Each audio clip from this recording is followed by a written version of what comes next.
সুপ্রিয় শিক্ষার্থীবৃন্দ, আসসালামু আলাইকুম। মারুফ সায়েন্স অ্যান্ড আইসিটি ক্লাস চ্যানেলের ধারাবাহিক ক্লাসের আজকের পর্বে আমরা এসএসসি কেমিস্ট্রির একটি গুরুত্বপূর্ণ অধ্যায় নিয়ে আলোচনা করব। আজকের আমাদের আলোচ্য বিষয় খনিজ সম্পদ ও জীবাশ্ম। এটা হচ্ছে চ্যাপ্টার 11। এটা এসএসসির একটি গুরুত্বপূর্ণ অধ্যায়। তো আজকের অধ্যায়ের টপিকগুলো হচ্ছে জীবাশ্ম জ্বালানি, পেট্রোলিয়ামের উপাদান পৃথকীকরণ, hydrocarbon, alkane, alkyne, অ্যালকাইন, alcohol, aldehyde, carboxylic acid এবং সর্বশেষ টপিক হচ্ছে পলিমারকরণ। আমরা ধারাবাহিকভাবে টপিকগুলো আলোচনা করব। প্রথমে আমাদের আলোচ্য বিষয় হচ্ছে জীবাশ্ম জ্বালানি। আচ্ছা, আমরা এখন যে পৃথিবীটা দেখি, আজ থেকে প্রায় 500-600 বিলিয়ন বছর পূর্বে পৃথিবীটা এরকম ছিল না। পৃথিবী তখন ছিল অনেক ঘন বন্য জঙ্গল, অনেক উদ্ভিদ সেখানে ছিল। সেই উদ্ভিদগুলো কী হয়েছে, যে প্রাকৃতিক যে বিপর্যয়ের মাধ্যমে সেগুলো কী হয়েছে, ধ্বংস হয়েছে, এবং ধ্বংস হওয়ার ফলে সেগুলো মাটির নিচে চাপা পড়ছিল। এরকম বিভিন্ন প্রাকৃতিক দুর্যোগের কারণে এই উদ্ভিদ এবং প্রাণীগুলা মাটির নিচে চাপা পড়েছিল, এবং মাটির নিচের অনেক চাপ এবং তাপের কারণে সেগুলা বিভিন্ন প্রকার সেগুলো যে পরিবর্তিত রূপ হয়েছে এগুলোকে বলা হয়েছে জীবাশ্ম। আর জীবাশ্ম জ্বালানি মানে বোঝায় যেই সকল জীবাশ্ম আমরা জ্বালানি হিসেবে ব্যবহার করে থাকি এগুলোকে বলা হয় জীবাশ্ম জ্বালানি। যেমন কয়লা, প্রাকৃতিক গ্যাস এবং পেট্রোলিয়াম, এগুলো কিন্তু আমরা জ্বালানি হিসেবে ব্যবহার করে থাকি। সুতরাং এগুলোকে আমরা বলতে পারি জীবাশ্ম জ্বালানি। তাহলে জীবাশ্ম মানে কি, অর্থাৎ যে সকল উদ্ভিদ বা প্রাণীদেহ মাটির নিচে চাপা পড়ে পরিবর্তিত যে রূপ হয়েছে এটাকে বলা হয় জীবাশ্ম। আর এই সকল জীবাশ্মগুলোর যেগুলো আমরা জ্বালানি হিসেবে ব্যবহার করি সেগুলোকে বলা হয় জীবাশ্ম জ্বালানি। যেমন হচ্ছে কয়লা, প্রাকৃতিক গ্যাস এবং পেট্রোলিয়াম, এগুলো হচ্ছে জীবাশ্ম এবং এগুলো আমরা জ্বালানি হিসেবে ব্যবহার করে থাকি। আচ্ছা, এখন আমরা পেট্রোলিয়ামের উপাদান পৃথকীকরণ জানবো, অর্থাৎ কীভাবে পৃথকীকরণ করা হয়ে থাকে। পেট্রোলিয়ামের পৃথকীকরণ যেই পদ্ধতিতে করা হয় সেটা হচ্ছে আংশিক পাতন। তো প্রথমে আসি আংশিক পাতনটা কি। আচ্ছা, পাতন আমরা জানি, পাতন মানে হচ্ছে কি, যে তরল পদার্থকে বাষ্পীভূত করা এবং সেই বাষ্পটাকে আবার ঠান্ডা করে শীতল করে সেটাকে আবার তরলে পুনরায় পরিবর্তন করা, এটাকে বলা হয় পাতন। আচ্ছা, তাহলে আমরা হচ্ছে স্ফুটনাঙ্ক বিষয়টা জানি। স্ফুটনাঙ্ক বিষয়টা কি, স্ফুটনাঙ্ক মানে হচ্ছে সর্বনিম্ন যেই তাপমাত্রায় তরল পদার্থ বায়বীয় পদার্থে পরিবর্তিত হতে শুরু করে এটাকে বলা হয় স্ফুটনাঙ্ক। আংশিক পাতন করার জন্য আমাদেরকে পদার্থগুলোর স্ফুটনাঙ্কের পার্থক্য থাকতে হবে, একটা ম্যাক্সিমাম স্ফুটনাঙ্ক পার্থক্য থাকতে হবে। যেমন এই যে পেট্রোলিয়ামের যে উপাদান আছে সেগুলো হচ্ছে কি, petroleum gas, gasoline, naphtha, kerosene, diesel তেল, লুব্রিকেট তেল, জ্বালানি তেল, এগুলো হচ্ছে পেট্রোলিয়ামের উপাদান। তো এই সকল উপাদানগুলো যে আছে এগুলোর একটা নির্দিষ্ট স্ফুটনাঙ্ক আছে। যেমন আমি যদি বলি পেট্রোলিয়ামের স্ফুটনাঙ্ক হচ্ছে 20°C, গ্যাসোলিনের স্ফুটনাঙ্ক 70°C, অর্থাৎ এগুলো দ্বারা বোঝাচ্ছে যে পেট্রোলিয়াম সর্বনিম্ন 20°C তাপমাত্রা পেলে এটা কী হবে, জলীয় বাষ্পে এটা হচ্ছে বায়বীয় পদার্থে পরিবর্তিত হতে শুরু করবে, এবং পুনরায় সেই বায়বীয় পদার্থটাকে আমরা যদি শীতল করি সেটা আবার কী হবে, পেট্রোলিয়াম গ্যাসে পরিবর্তিত হয়ে যাবে।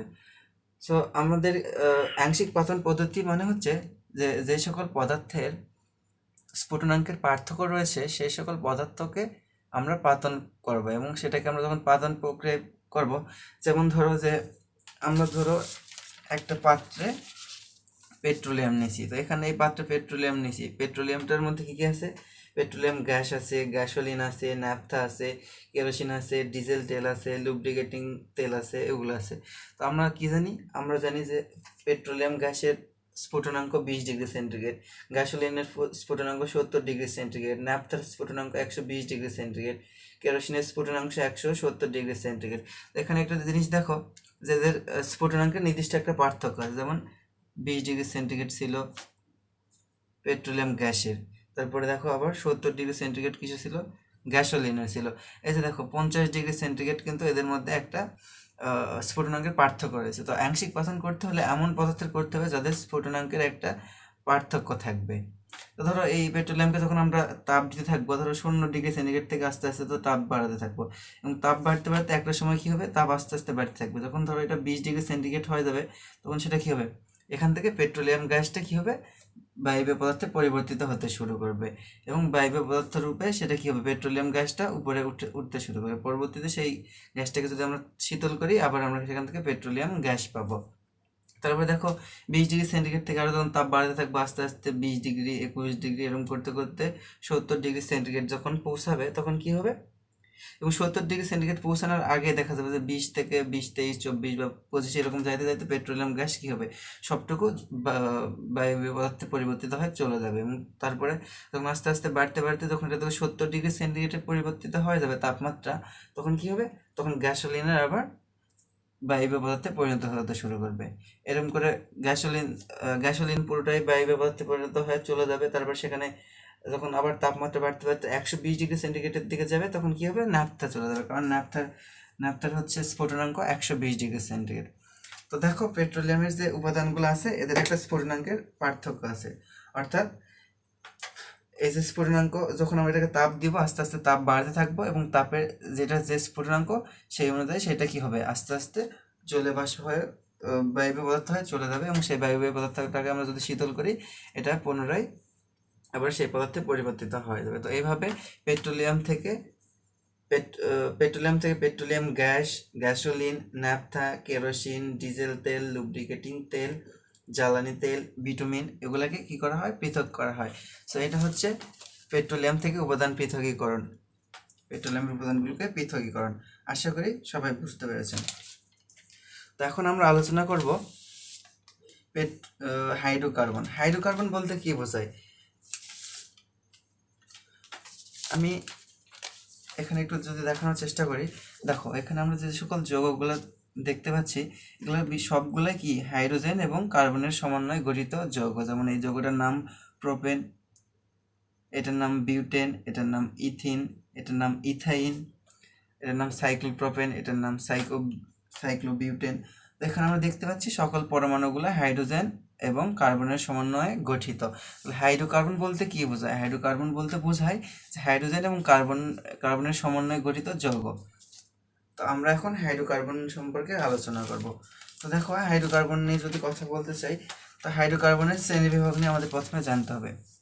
হাইড্রোকার্বনকে সাধারণত দুই ভাগে ভাগ করা হয়ে থাকে, একটা হচ্ছে অ্যালিফেটিক হাইড্রোকার্বন আর একটা অ্যারোমেটিক হাইড্রোকার্বন। তো হাইড্রোকার্বন কাকে বলে, হাইড্রোকার্বন মানে হচ্ছে হাইড্রোজেন এবং কার্বনের সমন্বয়ে গঠিত যৌগ, এগুলোকে বলা হচ্ছে হাইড্রোকার্বন। হাইড্রোকার্বনকে ভাগ করা হচ্ছে দুই ভাগে, একটা হচ্ছে অ্যালিফেটিক হাইড্রোকার্বন আর একটা হচ্ছে অ্যারোমেটিক হাইড্রোকার্বন। আমাদের এই বইয়ে সাধারণত যেটা নিয়ে আলোচনা করা হচ্ছে সেটা হচ্ছে অ্যালিফেটিক হাইড্রোকার্বন।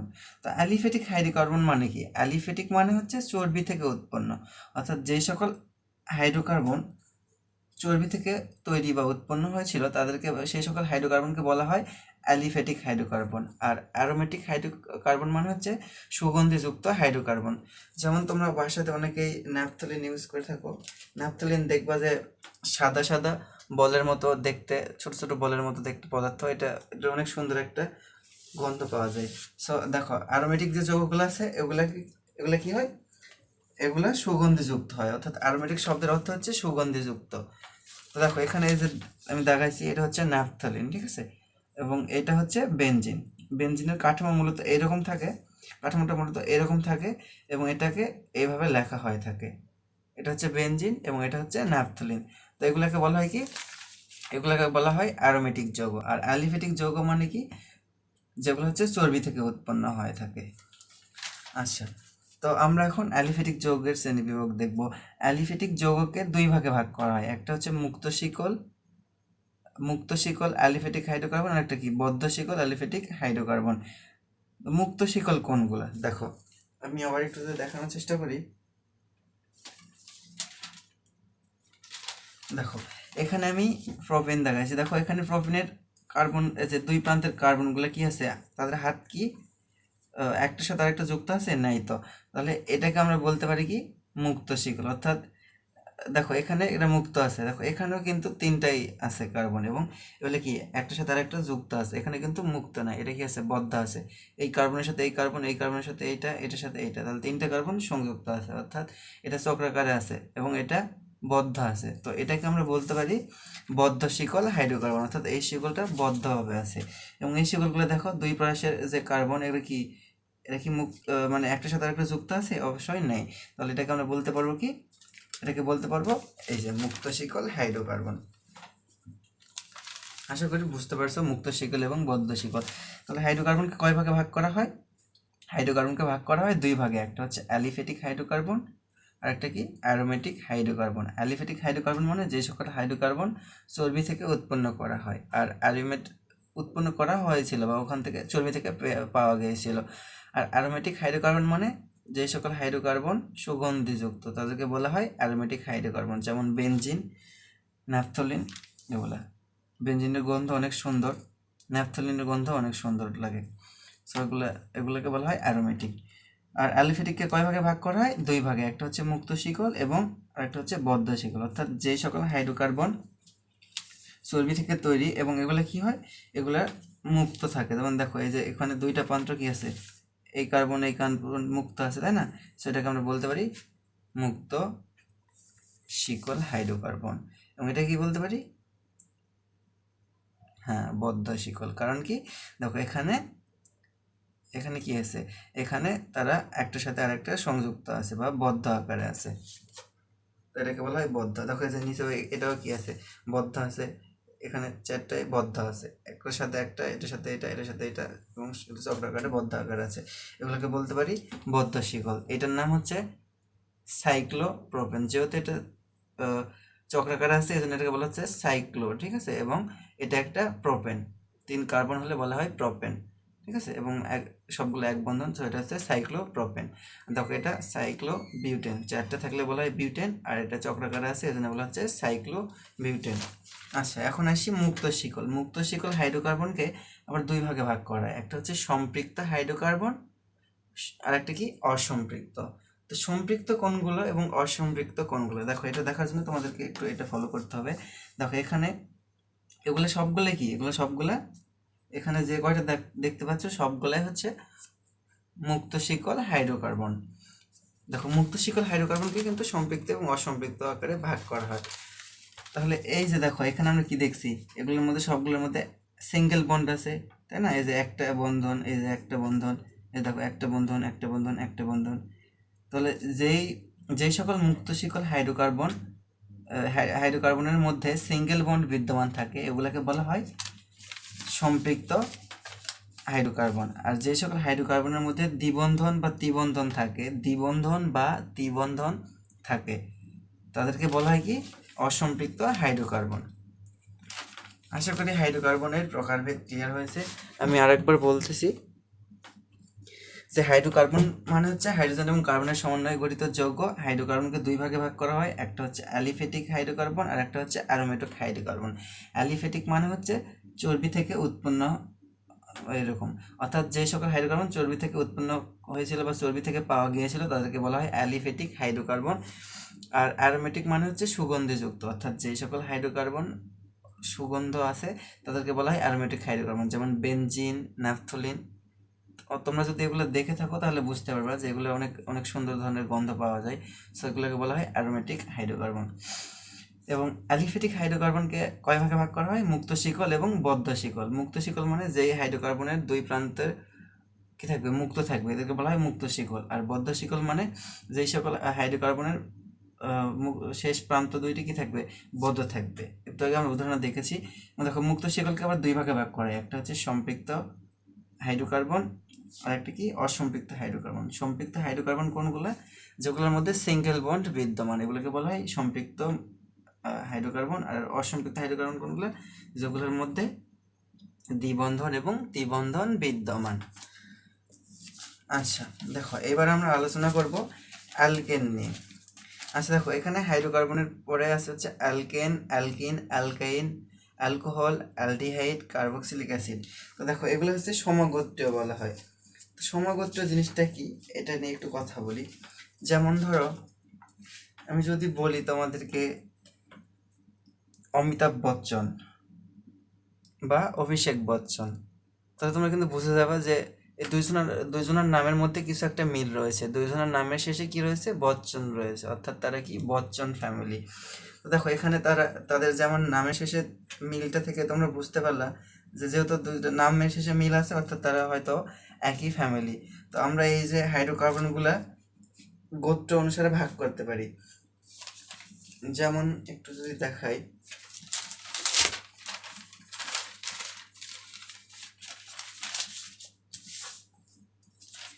অ্যালকেন। অ্যালকেন কোনগুলোকে বলা হয়, দেখো যাদের সাধারণ সংকেত হবে হচ্ছে CnH2n+2, অর্থাৎ আমরা যে সকল হাইড্রোকার্বনে এরকম সাধারণ সংকেত পাবো যে Cn অর্থাৎ কার্বন থাকবে n সংখ্যক এবং হাইড্রোজেন থাকবে কি 2n+2 সংখ্যক, সেটাকে আমরা বলতে পারবো কি অ্যালকেন। আর অ্যালকিন বলবো কোনগুলোকে, যেগুলো সাধারণ সেগুলোতে CnH2n সংখ্যক থাকবে, এটা হচ্ছে তাদের সাধারণ সংকেত, এটাকে বলা হয় কি অ্যালকিন। দেখো এখানে একটা যে মিল পাচ্ছি না আমরা, এটাকে বলা হয় সমাগোত্র। অর্থাৎ সমাগোত্র, দেখো এই যেখানে দেখো এই কার্বন এখানে কয়টা আছে, একটা দুইটা, এবং হাইড্রোজেন কয়টা আছে 3+3, তাহলে কয়টা হলো 6টা।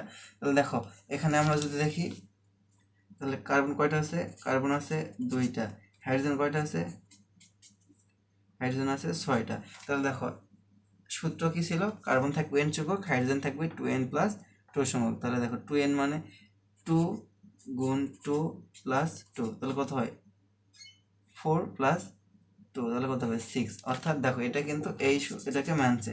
তাহলে ইথেন কি, ইথেন হচ্ছে ইথেন অ্যালকেন গ্রুপের একটি সদস্য। আবার দেখো প্রোপেন, এখানে কয়টা কার্বন, একটা দুইটা তিনটা, এবং এখানে হাইড্রোজেন কয়টা, তিনটা, 6টা, আর 2 8। তাহলে এটাকে আমরা যদি করি তাহলে কার্বন কয়টা আছে, তিনটা আছে, হাইড্রোজেন কয়টা, তাহলে হবে 2 গুণ 3+2, তাহলে দেখো 3 6 2 8, আমরা একটু আগে দেখছি ওখানে 8টা আছে। সুতরাং আমরা প্রোপেনকে বলতে পারি অ্যালকেন গ্রুপের একটি সদস্য। তাহলে সমগোত্র জিনিসটা আশা করি ক্লিয়ার হয়েছে। সমগোত্র যেমন একটু আগে বললাম যে একটা গোত্রর নাম দেখে চেনা যায়, যেমন বচ্চন দেখে আমরা কি চিনেছি যে এটা হচ্ছে বচ্চন ফ্যামিলি বা বচ্চন পরিবারের সদস্য, সেরকম এখানে আমরা সাধারণ সংকেত দেখে চিনবো যে এটা কোন গোত্রের, কোন সময় গোত্রে। অর্থাৎ CnH2n+2 যদি হয় তখন সেটা হবে অ্যালকেন, CnH2n যদি হয় তাহলে হবে অ্যালকিন, CnH2n-2 যদি হয় তাহলে কি হবে, অ্যালকাইন হবে। তো এইরকম করে alkane, অ্যালকাইন, alkyne, alcohol, aldehyde, carboxylic acid এগুলোকে ভাগ করা হয়ে থাকে। তো আমরা এখন অ্যালকেন নিয়ে একটু আলোচনা করব।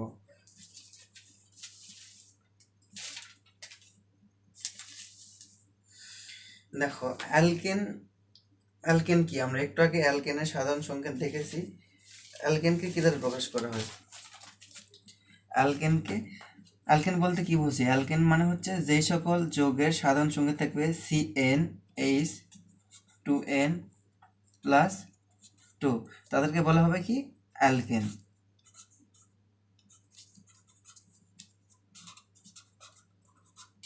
তাদেরকে বলা হবে কি অ্যালকেন। তো অ্যালকেন মানে হচ্ছে যে সকল হাইড্রোকার্বনে CnH2n+2 সংখ্যক হাইড্রোজেন এবং কার্বন থাকবে তাদেরকে বলা হবে অ্যালকেন। এবং অ্যালকেনের নামকরণ করা হয় কার্বনের উপর। যদি একটা কার্বন থাকে তাহলে হবে কি, তাহলে হবে মিথ। একটা কার্বন থাকলে, কার্বন একটা হলে হয় মিথ। তাহলে দেখো মিথ এর সাথে যোগ হবে কি N, তাহলে CH4, এটার নাম হবে কি মিথেন। আর দেখো CH3, এটার নাম যদি করতে চাই তাহলে দুইটা কার্বন থাকলে হয় কি ইথ, তাহলে হবে কি ইথ। আর এটা যেহেতু অ্যালকেন গ্রুপের সদস্য, দেখো কার্বন আছে কয়টা, 6টা, এবং কার্বন আছে 2টা এবং হাইড্রোজেন আছে 6টা, তাহলে এটা কি অ্যালকেন গ্রুপের সদস্য। তাহলে অ্যালকেন গ্রুপের সদস্যের নামকরণ হচ্ছে তার সাথে কি হবে এন যুক্ত হবে, তাহলে কি হবে এটা হবে মিথেন। অর্থাৎ হাইড্রোকার্বন গ্রুপে যদি অ্যালকেন গ্রুপের প্রথম সদস্য অর্থাৎ একটা কার্বন থাকলে তাকে বলা হয় মিথেন, দুইটা কার্বন থাকলে বলা হয় ইথেন, তিনটে কার্বন থাকলে বলা হয় প্রোপেন, চারটা থাকলে বলা হয় বিউটেন, পাঁচটা থাকলে বলা হয় পেন্টেন, ছয়টা থাকলে বলা হয় হেক্সেন, সাতটা থাকলে বলা হয় হেপ্টেন, আটটা থাকলে বলা হয় অকটেন, নয়টা থাকলে বলা হয় ননেন এবং 10টা থাকলে বলা হয় ডেকেন। সেগুলো হচ্ছে হাইড্রোকার্বন অ্যালকেন, মানে অ্যালকেনের নাম বা অ্যালকেনের নামকরণ। তো অ্যালকেনের নামকরণের কি নিয়ম হচ্ছে যে কার্বনের উপর ডিপেন্ড করে, যে কয়টা কার্বন থাকবে তার জন্য একটা কার্বন থাকলে একটা কার্বন থাকলে মিথ, দুইটা থাকলে ইথ, তিনটে থাকলে প্রপ, চারটা থাকলে বিউট, পাঁচটা থাকলে পেন্ট, ছয়টা থাকলে হেক্স এবং সাতটা থাকলে হেপ্ট, আটটা থাকলে অক্ট, নয়টা থাকলে নন এবং 10টা থাকলে ডেক বলা হয়। এবং এর সাথে যদি এটা অ্যালকেন গ্রুপের হয়ে থাকে তাহলে এন যুক্ত হবে, যেমন মিথেন, মিথ যোগ এন, মিথেন। আশা করি বুঝতে পেরেছো। তো আমরা অ্যালকেনের কিছু পরবর্তী ভিডিওতে আমরা অ্যালকেনের বিক্রিয়াগুলো দেখব এবং বাকি যে সকল টপিক আছে ধারাবাহিকভাবে আলোচনা করব। সবাইকে আমার ক্লাসটি ধৈর্য সহকারে দেখার জন্য ধন্যবাদ। আমার ক্লাসটি যদি ভালো লাগে তাহলে আমার চ্যানেলটি অবশ্যই সাবস্ক্রাইব করবেন এবং পাশে থাকা বেল আইকনটিতে একটি চাপ দিন, যাতে পরবর্তী ভিডিও আসলে সবার আগে আপনার কাছে নোটিফিকেশন চলে যায়। ধন্যবাদ।